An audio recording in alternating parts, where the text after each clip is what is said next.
I beat this guy. We were sparring. We were sparring 6 rounds. Beat this guy up for 5 rounds, 2 minutes and 50 seconds. Beating this guy up the whole time, beating him up.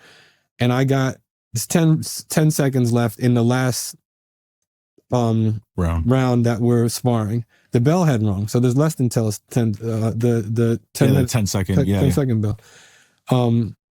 So there's less than 10 seconds left, and I got my hands down. I'm dancing around. I beat this guy up for 5 rounds, 5 rounds and change. Yeah, I'm sure he closed his eyes, but like throws this like wild overhand right and just clips me in the nose. Nose broke, blood everywhere, knocked out cold, gone.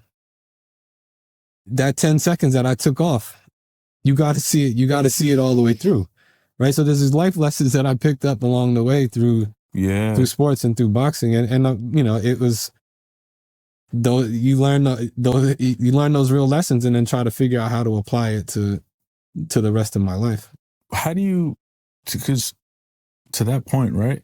You know, when you were in between, when you closed down the management shop with Troy, I would assume that was a challenging time.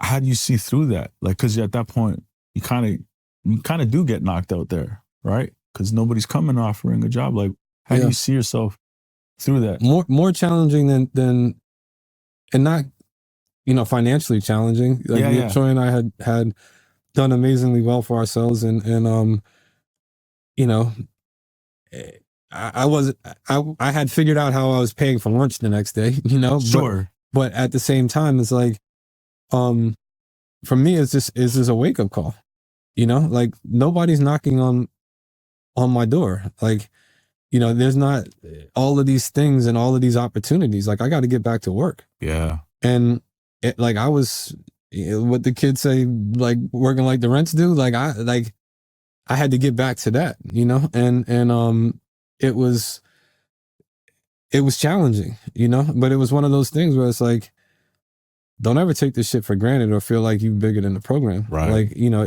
don't ever feel that way. And you know, and I learned that lesson in my 40s. You know, like I was your age, you know, and it's like, so learning that lesson that late in the game, I had been in the game for 18, 19 years. Yeah.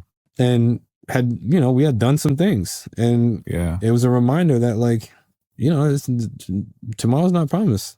Yeah. You know, in this shit. And you gotta, you know, it's very different from a lot of different verticals, right? Like you work in apparel, or you work at the bank. If you've been a president of a bank and you don't work at that bank anymore, you're likely going to go from Bank of America to Chase to wherever else. Move. That resume will take you to where, like, when your resume doesn't speak to an artist that you broke 2 weeks ago, and it was something 2 years ago or 5 years ago, it doesn't matter. It's not meaningful. Yeah. There's no sense of urgency around anybody being in business with you or giving you another shot. Yeah, I always think of that Eddie Murphy when he says that, right? Like, what have you done for me lately? Yeah. That's how this music business is all the time. 1,000%. Yeah.